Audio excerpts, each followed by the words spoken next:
방송밥을 30년을 먹었지만 여전히 뭔가 부족한 작가. 그리고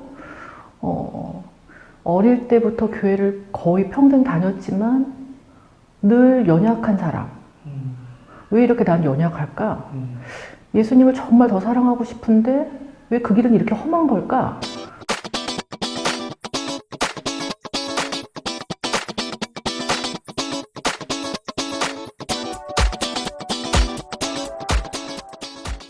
(96년도에) MBC에 들어가서 한 MBC에서 15년 정도 일을 했고요. MBC에서는 저는 다큐멘터리 이야기 속으로라는 프로그램에 들어가서 성공시대도 하고 뭐 아침 생방송도 하고 저녁 생방송 화제집중 같은 프로그램도 하고 사과나무 같은 휴먼 프로그램도 하고 다큐도 하고 또 연예인 토크쇼도 하고 모든 다양한 프로그램 다 한 것 같아요. 진짜 그야말로 피디수첩 빼고 다 했던 것 같아요. MBC에 제가 있으면서 그런 생각한 거예요. 나는 왜 MBC에만 있을까? 남들은 들어오고 싶은 곳이지만 나는 왜 여기서만 있는 거야?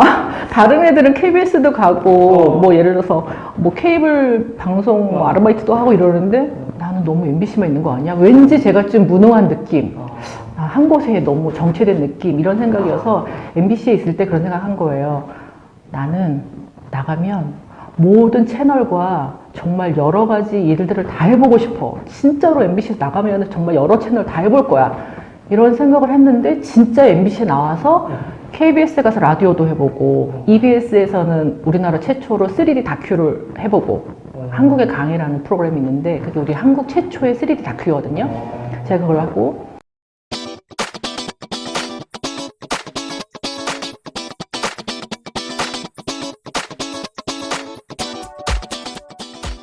MBC에 들어가서 생각보다 빨리 메인 작가가 됐어요. 다른 사람들 보통 막 뭐 3년, 4년 막 이렇게 오래 걸리는데 저는 너무 빨리 된 거예요. 그래서 너무 빨리 된 것에 대한 부작용은 뭐냐면 내가 실력을 연마하기 너무 시간이 짧았어. 그래서 일을 할 때 너무 허겁지겁 일을 하는 게 되게 힘들었는데 제가 두 번째 했던 프로그램이 성공시대라는 프로그램이었는데 그 프로그램의 그 타이틀과 타이틀 노래 곡이 있는데 성공시대는 딱 그냥 그 어떤 발레리노 남자가 발레하는 그 흑백 장면에서 딱 기획 누구 그리고 대본 누구 이름이 딱 한 장으로 나가는 거예요. 있었을 때 거기에 대본 문서형 이렇게 써 있어. 온 화면에 대본 문서형 이거 한 장만 딱 그것만 써 있는데 그거를 볼 때 가슴이 너무 뭐랄까 그냥 모든 그 시름, 모든 그 스트레스, 모든 그 힘든 게 다 싹 씻기는 느낌.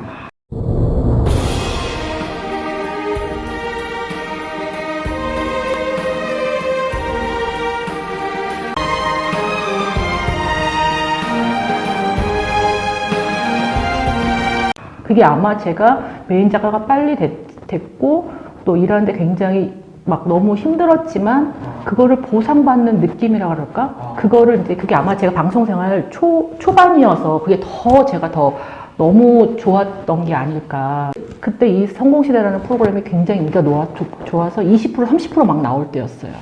첫 회를 정주영 회장님하고 두 번째를 LG 회장님하고 뭐 이런 식으로 당대에 성공한 모든 기라성 같은 모든 분들이 다 나왔던 다큐멘터리하고 재연 프로그램을 같이 섞어서 만든 거죠. 이승엽 선수는 굉장히 겸손하다는 생각이 들었어요. 그 당시에 우리나라에서 제일 잘 나가는 야구 선수였는데 만나보고 나서 굉장히 겸손하구나 깜짝 놀랄 정도로. 그래서 되게 인상적이었던 것 같고 그리고 제가 밀레니엄 새천년 특집을 했었는데 그때 이제 호주에서 한국이 최초로 인공위성 발사하겠다는 사람이 있었어요. 그런 분을 만났을 때는 야 어떻게 저 사람들은 이런 꿈을 꿀까? 이런 생각이 들 정도였어요. 그냥 한국인인데 호주에 가서 그냥 가장 밑바닥에서부터 성공해서 돈을 많이 벌어서 그냥 호주 한 섬을 사서 인공위성을 쏘아 올리겠다 이런 한국인이었어요. 국가 프로젝트 아니고요? 아니 개인. 그거 지금 쐈나? 그래서 그런 사람들을 보면서 아니 어떻게 이런 꿈을 꿀까? 막 이런 생각들을 갖게 하는 분들이 성공시대 되게 많았어요. 진짜로. 그래서 정말 역경을 딛고 성공한 사람들의 스토리가 되게 감동적인 분들이 진짜 많았죠.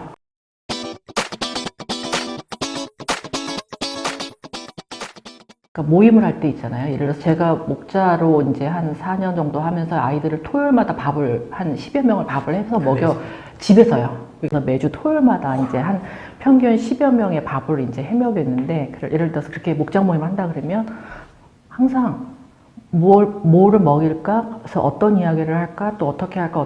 이거를 프로그램처럼 생각하는, 프로그램처럼 구성하는 이 습관이 있는 거예요. 예를 들어서 봄에는, 오늘은, 후식으로 뭘 할까? 그럼 진달래 화전을 하겠다. 그럼 제가 그 당시 항상 운동을 했었거든요. 운동을 하면서 진달래 꽃을 봐. 그럼 진달래 꽃을 따와. 그리고 그걸 화전으로 붙여.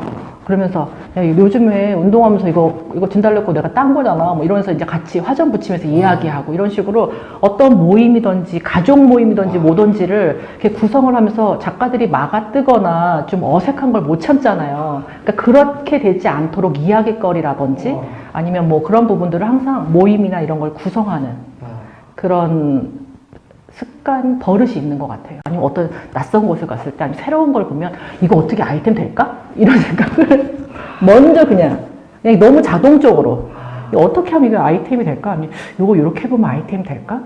이런 생각을 그냥 너무나 그냥 자동적으로 하는 게 저희 구성 작가들은 저는 그런 것 같아요.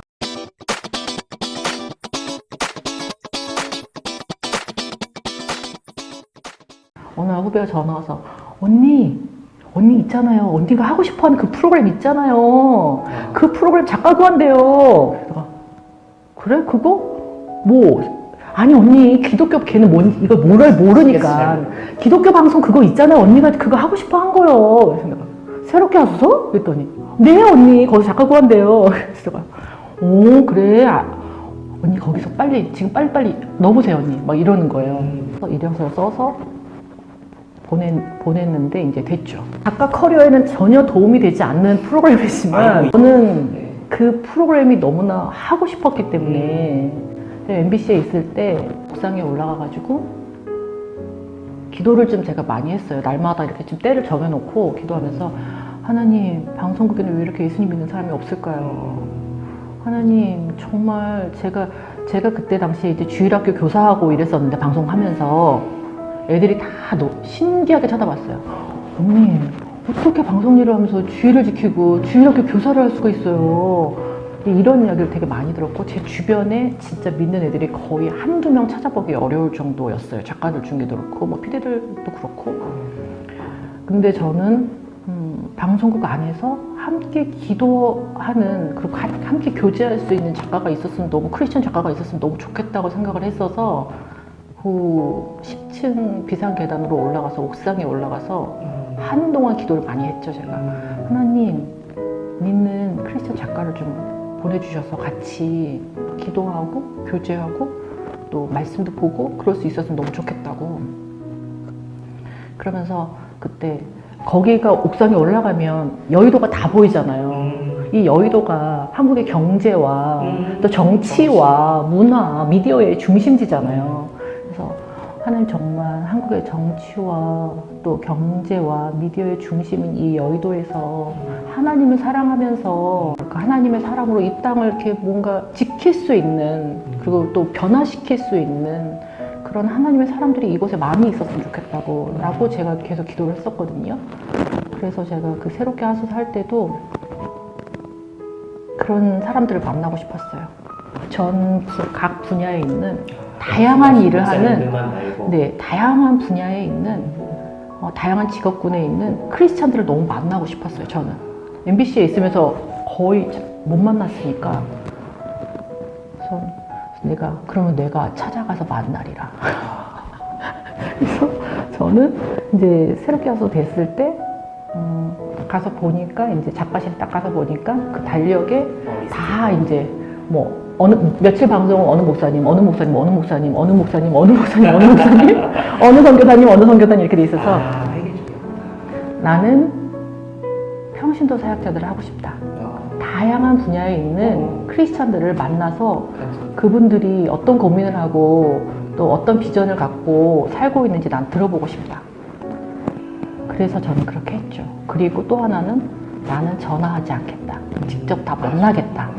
그래서 제가 직접, 그러니까 지방에 있는 분들은 못 만났지만 제가 서울, 경기 지역, 특히 서울에 있는 분들은 거의 대부분 아마 가서 만났고, 아니면은 저한테 또 만나러 와주십사 부탁을 해서 또 CBS에 와서 만나기도 하고, 그래서 제가 지방에 계신 분들 빼놓고는 거의 한 8, 90% 이상은 직접 이렇게 한 2, 3시간씩 만나서 인터뷰하고 그리고 이제 방송을 했던 것 같아요.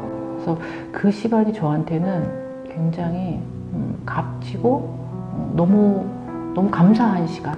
어쩜 이런 보석 같은 사람들이 각계각층에 숨겨져 있을까. 너무 감사했어요.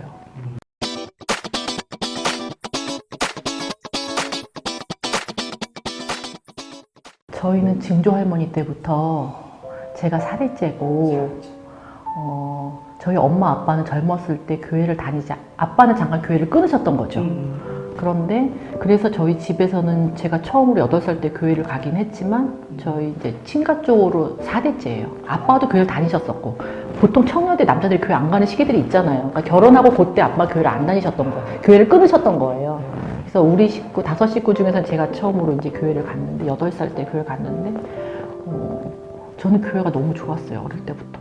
증조 할머니께서 그 믿음을 할머니한테 주시고, 또 그 할머니가 우리 아빠한테 주셔서, 그게 결국은 나한테까지 이렇게 흘러 내려왔구나. 그래서 그게 너무 감사하고, 증조 할머니께서는 돌아가실 때 아침에 식사하시고, 세수 싹 하시고, 옷 갈아입히라고, 깨끗한 옷으로. 옷 딱 갈아입고, 누워서 찬송 한 곡 부르라마. 저희 할머니가 다 이북 분이시거든요. 이북에서 내려오셨어요. 그래서 찬송 한 곡 부르라마 이러면서 찬송 딱 부르셨을 때 돌아가신 거예요. 그래서 우리 아빠는 나는 우리 할머니처럼 죽는 게 소원이야. 날마다 그렇게 기도해. 지금도 그렇게 말씀하세요. 아빠가 이제 80 다 돼, 70대 후반이시니까 요즘에 이제 아프신 분도 많고 병원에 계신 분도 많고 요양원에 계신 분도 많잖아요. 우리는 아침에 식탁에서 엄마랑 아빠랑 저랑 그런 얘기를 종종 해요. 아, 요번에 누가 어디 병원에 갔는데, 아니면 누가 어떻게 아픈데, 아, 우리 너무 건강해서 감사하다.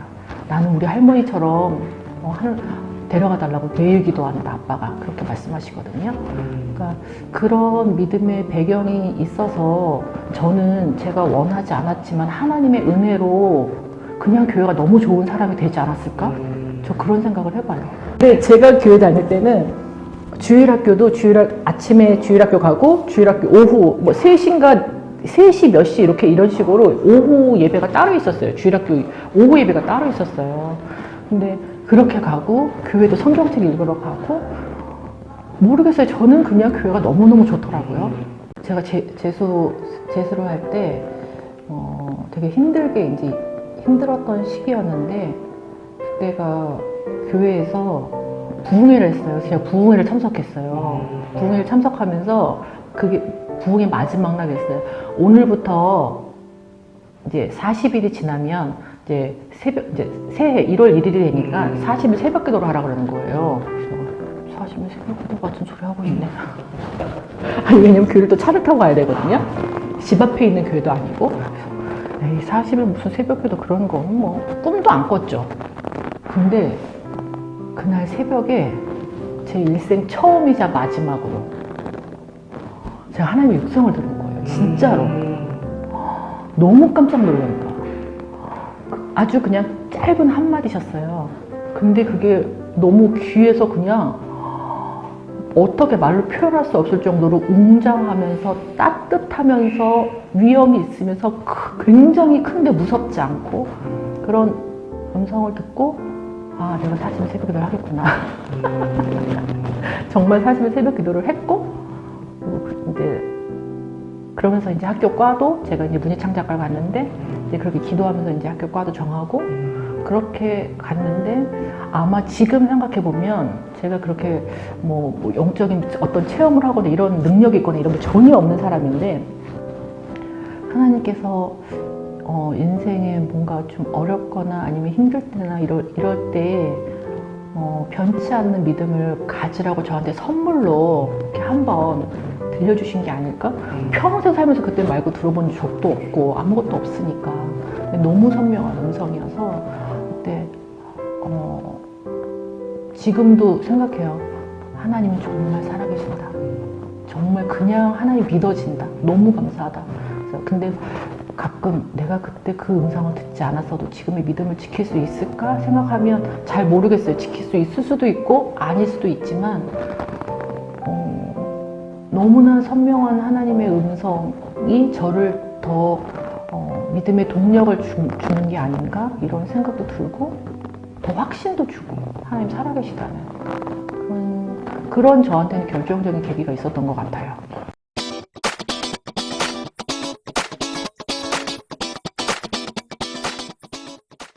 사사기에 보면 입다가 나오잖아요. 사사 입다가 나오는데 사사 입다가 암몬 족속하고 싸우러 나가면서 하나님한테 서원 기도를 해요. 하나님, 제가 이 싸움에서 승리하고 돌아올 때 저를 맞이하는 첫사람을 하나님께 번제로 드리겠다고. 그래서 하나님께서 그 싸움에 승리하게 해주셨고 돌아오는데 만약에 있다가 그게 자기 가족이나 딸인 줄 알았으면 과연 그런 선언을 했을까. 그 장면이 너무 너무 상상이 되는 거예요. 그 성경을 읽으면서 그전에는 그냥 왜냐면 그 설교를 많이 하시는 분이 별로 없고 우리 많이 듣던 이야기가 아니었기 때문에. 근데 그 무남동료 외동딸인데 그 딸을 보는 그 입다의 마음이 어땠을까? 그 장면이 너무 막 이렇게 전율이 오는 거예요, 저는. 그러면서 이 딸이 아빠 내가 그러면 몇 달 동안 내가 이렇게 시간을 정리하고 이렇게 할 수 있는 친구라고 보낼 수 있는 시간을 달라고 그랬을 때 이 입다는 그때 그 딸을 보고서 자기 옷을 막 찢으면서 막 얼마나 막 애통해하고 그랬어요. 그런 걸 보면서 그 장면을 보면 그 장면이 저는 진짜 굉장히 극적인 장면이라고 생각하거든요. 내가 만약에 입다의 딸이었으면 왜 우리 아빠는 저런 서원 기도를 한 거야? 그리고 내가 아빠가 서원했는데 내가 왜 번제로 불타서 막 이런 생각을 막 했었을 것 같은 거예요. 그리고 이 입다도 그 딸이 돌아올 2달 동안의 그 시간 동안 얼마나 고통스러운 시간을 보냈을까 이런 생각을 하면서 지금 생각해도 그 장면은 굉장히 가슴이 떨리는 좀 장면인 것 같아요. 그래서 그런 성경에는 이런 장면들이 이런 사연들이 너무 많은 것 같아요. 정말로. 그래서 모든 작가들의 소재가 다 성경 안에서 다 나오는 게 아닌가 생각이 들어요. 누구를 쓰더라도 뭐든지 다 극적이고 굉장히 드라마틱하고 믿어지지 않고 너무 신비롭고 너무 대단하잖아요. 그런 생각이 들었어요.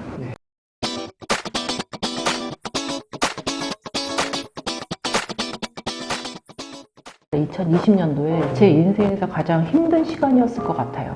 왜냐하면 방송 생활을 되게 오래 했고 그리고 또 현장에서 일하기에 제 나이가 너무 많은 거예요, 사실은. 요즘에는 너무 젊잖아, 60, 70대도. 그러니까 계속 일을 하려면 뭔가 다른 대안이 있어야겠구나라는 생각을 하던 시기였어요, 2020년도가. 코로나 시국이. 근데 그 해는 제가 뭔가 하는 것마다 안 됐어요. 그러니까 어떤 일을 하려고 했지만 안 되고 하면서 혼자 있는 시간이 되게 그 한 해에 되게 많았어요. 제가 한 해를 돌아보면서 난 앞으로 무엇을 하고 살까? 그걸 굉장히 많이 고민했었어요. 그래서 그냥 제 생각에서는 다른 책을 쓸까? 아니면 다른 어떤 글을, 방송글이 아니라 다른 글을 써볼까? 그러니까 작가의 틀에서 제 이 미래를 바라보는 시각이 바뀔 수가 없는 거예요. 그 틀 안에서 그냥 이렇게 있는 거예요. 그래서 어떻게 뭐를 해볼까 이제 이런 생각을 하고 있었는데 만약에 제가 그 해에 들어온 일을 뭐 오케이를 하거나 뭐 하거나 잘 됐었으면 이런 계기가 없었을 텐데 뭐든지가 그 해는 다 안 되는 해였어요. 그렇기도 힘들어요. 제가 봤을 때는. 그때 제 후배가 제가 그때 다니엘 기도를 하고 있었는데 다니엘 기도하면서 하나님한테 제가 이렇게 말씀드렸어요. 하나님, 제가 생각해보니까 그동안 굉장히 많은 일을 거절했더라고요. 어떤 일이 들어와도 거절하지 않고 하겠습니다. 그리고 하나님 새 길을 열어달라고. 이 일은 제가 너무 오래 했고 또 이 일에서 이제는 어떻게 보면 설 자리도 없는 일인데 새로운 길이 열렸으면 좋겠다라고 이제 기도를 했는데 그 기도하던 그때 제 후배, 그 기도가 끝나고 나서 제 후배가 저한테 언니, 내가 이런 일을 이렇게 이제 골프 용품을 만드는 일을 하는데 지금 제품이 나와 있어. 근데 언니가 지금 같이 합류해주면 어떨까 하고 제 후배가 갑자기 저한테 얘기를 한 거예요. 저는 생각도 못 했는데. 그래서 내가 그래 그럼 나 일주일만 기도해 볼게. 그리고 이제 일주일을 생각을 하면서 하고 싶지는 않은 거예요. 사업이라니 말이 안 되지. 내가 소개팅을 해도 사업하는 사람은 내가 소개팅도 안 했는데 그래서 소개팅을 이제 이렇게 선후배들이 제가 아직 결혼을 안 했으니까 이제 선후배들이 소개를 해줄 때도 제가 생각해보니까 사업하는 사람하고는 내가 절대 소개팅도 안 했더라고요. 어떤 사람이 사업을 한다는 것 자체가 오케이라는 게 너무 어렵잖아요, 사실은. 사업은 일단 돈도 들어가야 되는 거고 내가 전혀 모르는 분야고 막 이러니까 너무 힘들었는데 제가 그때 이제 기도 노트를 봤어요.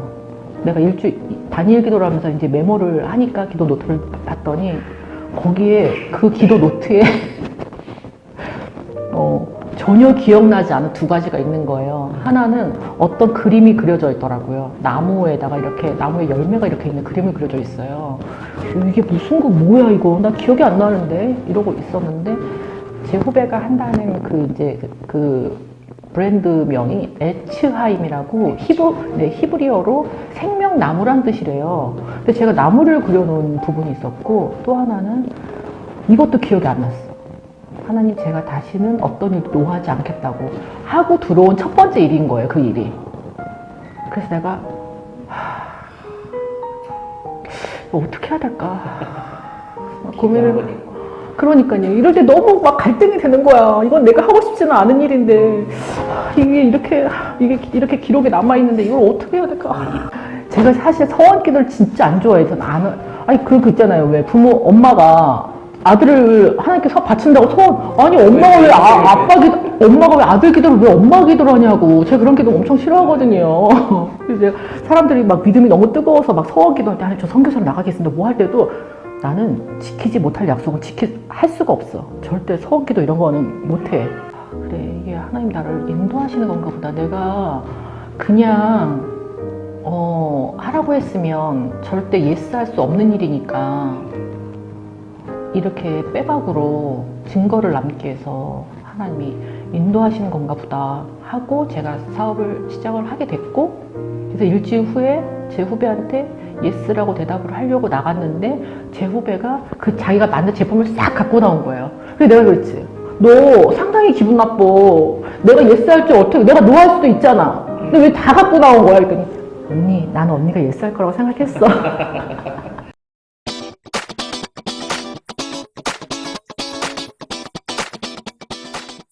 정확하게 한 1년 4개월 정도가 지났는데 사업하면서 느끼는 건 제가 방송 일만 이제 30년 가까이 제가 했잖아요. 그 일이 굉장히 그때는 내가 굉장히 치열하고 굉장히 많은 사람 만나고 항상 새로운 프로그램을 만들고 더 치열하게 살 수 있을까? 이런 생각을 했었는데 나와서 보니까 굉장히 안전한 온실 속에 있었던 것 같다는 생각이 든 거예요. 제가 비로소 깨달은 거죠. 나와서. 아 그렇구나. 하나님께서 작년 1년 동안 1년 반 동안 저한테 주신 일은 모든 게 다 새로운 거. 그래서 내가 항상 저는 좀 안정했으면 좋겠다. 안정적이었으면 좋겠다. 20대 때 제 꿈이 현모양처예요. 현모양처인데 아직 결혼을 못했어. 어떻게 말씀을 드리겠죠? 근데 인생은 왜 이런 거야? 그러면서 20대 때 그런 생각했거든요. 20대 때 다들 막 고민이 너무 많은 시기잖아요. 진로나 이런 거 어때? 그래서 저는 20대 때 언제쯤이면 안정이 될 수 있을까? 30 정도 되면 인생이 아니야.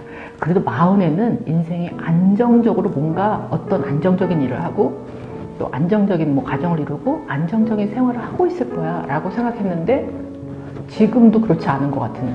물론 평안하고 감사한 생활을 하고 있지만 그것과 달리 또 이렇게 아니 내가 나이가 이 나이가 돼가지고 이렇게 새로운 일을 하면서 뭐든지 이런 새로운 것들을 계속 해야 될까? 이런 생각을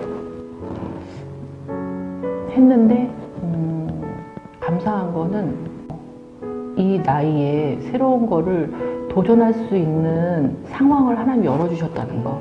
그래서 날마다 새로운 믿음의 성적, 믿음의 쪽지시험을 매일 보는 느낌이에요. 사실 저는 내가 순종하는지, 내가 하나님을 정말 의지하는지 아닌지를 방송국에서 안전한 생활을 할 때는 어떻게 보면 날마다 그때도 숨가쁘고 굉장히 힘들고 치열하게 살았지만 그때랑은 전혀 다른, 제가 하고 있는 일이라는 안정된 일이 있잖아요. 제가 늘 했던 일이라는. 근데 이 새로운 일을 하면서는 날마다 믿음의 시험을 보는 느낌이에요. 갈 바를 알지 못하고 가는 아브라함처럼 정말로 그런 생각이 들어서, 아, 나는 이제서야 비로소 제대로 믿음의 테스트를 받고 있구나. 너무 한편으로 너무 감사한 거예요. 그래서 앞으로 저의 이 사업의 여정이 어떻게 갈지, 어떻게 하나님께서 인도하실지 제가 알 수 없지만 나는 이 사업을 성공하기 위해서 하는 게 아니라 하나님과 동행하기 위해서 하는 거니까 하나님의 일하심을 경험하고 싶고, 또 날마다 제 믿음이 몇 점짜리인지 쪽지 시험을 보면 바로바로 점수가 나오잖아요. 그러면 그 점수를 보면서 그래, 아직 멀었구나. 그런 저 자신의 주제 파악하는 시간.